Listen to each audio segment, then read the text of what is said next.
Real fact WWE. Subscribe if you like. तो इस video में मैं आप ही के क्वेश्चंस का आंसर करने वाला हूं और बहुत ही ज़्यादा मैं एक्साइटेड हूं इस चीज़ के लिए। तो वीडियो को स्टार्ट करते हैं। सबसे पहला कमेंट यहां पे आनंद भाई का ये पूछते हैं कि क्या कभी जॉन सीना रेसलमेनिया में मेन इवेंट करेंगे। तो यार मुझे लगता है कि हाँ भाई, जॉन सीना जरूर रेसलमेनिया में मेन इवेंट करेंगे। हाँ टाइम लगेगा पर लेकिन वो ज़रूर रेसलमेनिया में एक बार ज़रूर मेन इवेंट करेंगे। चैंपियनशिप की बात तो नहीं अभी लगता, अभी तो नहीं लगता कि वो चैंपियन बनेंगे आगे चल के, पर लेकिन रेसलमेनिया में मेन इवेंट वो ज़रूर करेंगे।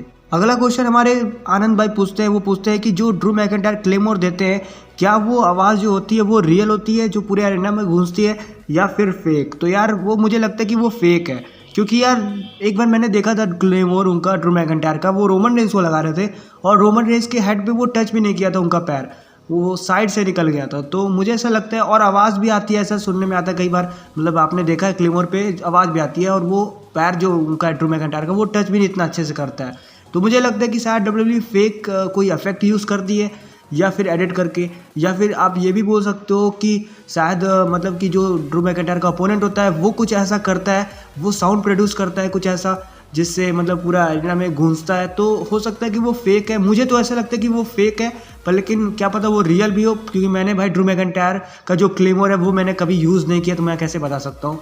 तो अगर आप अच्छे से जानते हो इस बारे में तो प्लीज़ कमेंट में ज़रूर बताना, क्योंकि ये इन्फॉर्मेशन सबको पता होनी चाहिए। चिराग भाई पूछ रहे हैं कि सिजारो का फ्यूचर क्या है। तो मुझे ऐसा लगता है सिजारो को ये लोग कुछ टाइम तक बुक करेंगे अच्छे से, और उसके बाद सिजारो को फिर से वो पहले की तरह बुक करने लगेंगे जैसे वो पहले किया करते थे।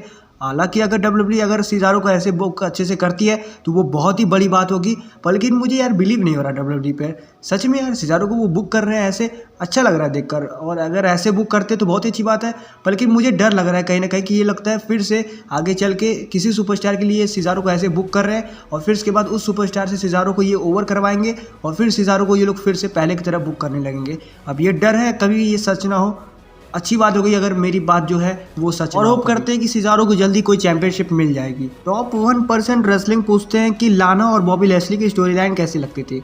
अब यार ये स्टोरी लाइन के बारे में मुझे पता है WWE ने ये क्यों किया था, क्योंकि WWE को पता है कि ऐसा कुछ वो करेंगे तो उनका जो व्यूअरशिप होगा वो बढ़ जाएगा। तो पर लेकिन ऐसा कोई ज़्यादा फायदा नहीं होने वाला लॉन्ग टाइम के लिए, ये शॉर्ट टाइम के लिए व्यूअरशिप बढ़ा सकता है पर लेकिन लॉन्ग टाइम से कोई फ़ायदा नहीं होने वाला। तो मुझे लगता है कि WWE को अपने स्टोरी लाइन पर फोकस करना चाहिए, अपने रेसलिंग में फोकस करना चाहिए, अपने सुपरस्टार को बिल्ड करना चाहिए, इन पर इनको फोकस करना चाहिए। और मेरी बात है तो यार मैंने स्टोरी लाइन को देखा ही नहीं था, और सिर्फ यही स्टोरी लाइन नहीं, मैं बहुत से ऐसे स्टोरी लाइन को मतलब कि इग्नोर कर देता हूँ जो कि मतलब बढ़िया नहीं लगती।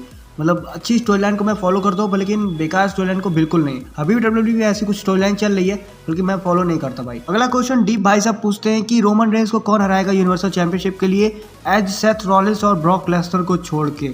तो यार देखो एज के चांसेस तो हैं, पर लेकिन मुझे नहीं लगता कि एज क्लीन हरा पाएंगे रोमन रेंस को।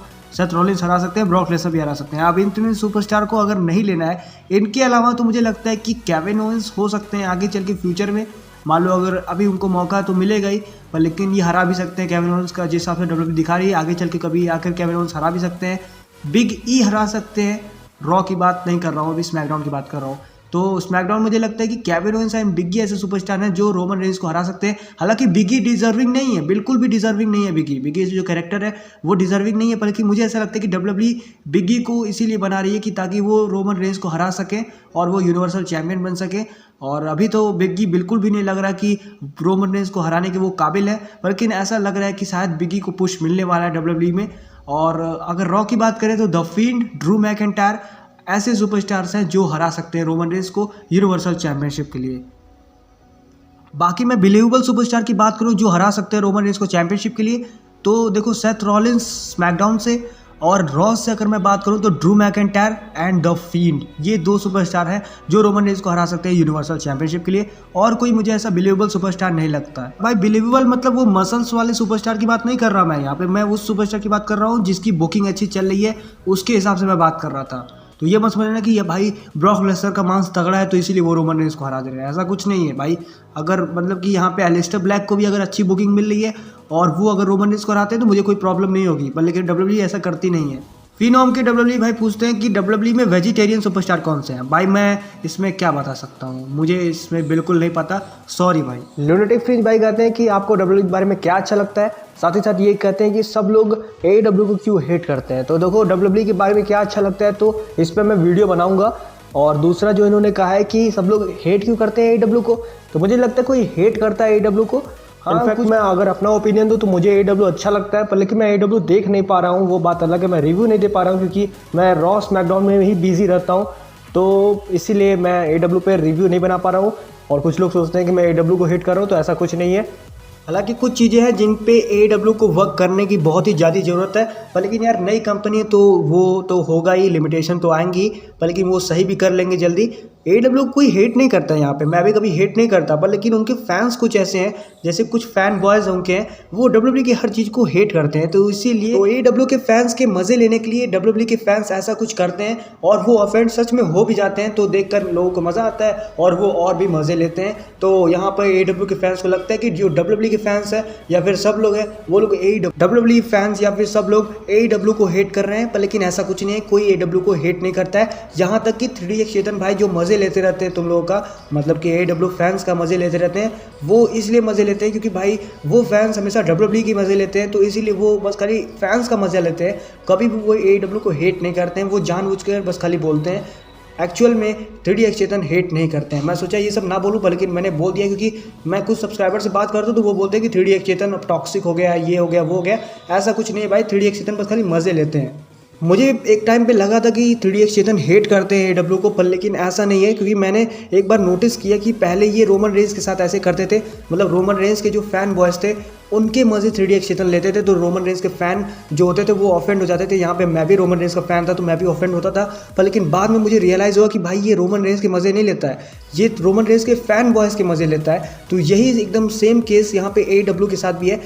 3DX चेतन जो है वो AEW के मज़े नहीं लेते, वो AEW के फैन बॉयज़ के मज़े लेते हैं। और कुछ रेंज प्रसाद भाई कहते हैं कि who will challenge Roman Reigns at elimination chamber, तो यार चैलेंज तो नहीं होगा, जानते ही हो आप भी।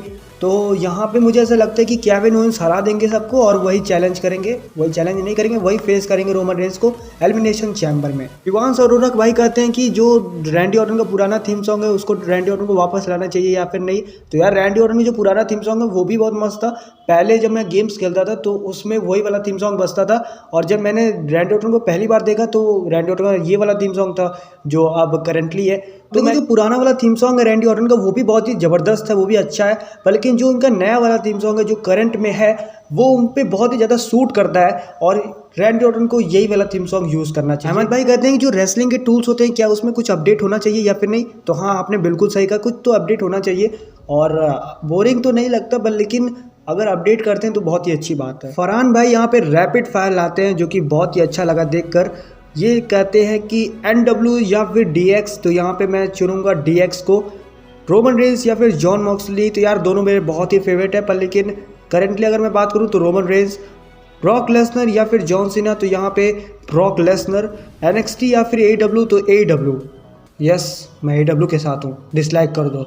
अरे यार अब डिसलाइक पड़ेगा, चलो, पर लेकिन यार AEW भाई, क्योंकि मैं AEW को देखा हूँ, NXT को मैं अभी तक नहीं देख पाया यार। मुझे देखना है NXT, पर लेकिन क्या करूँ यार, नहीं देख पा रहा, सॉरी।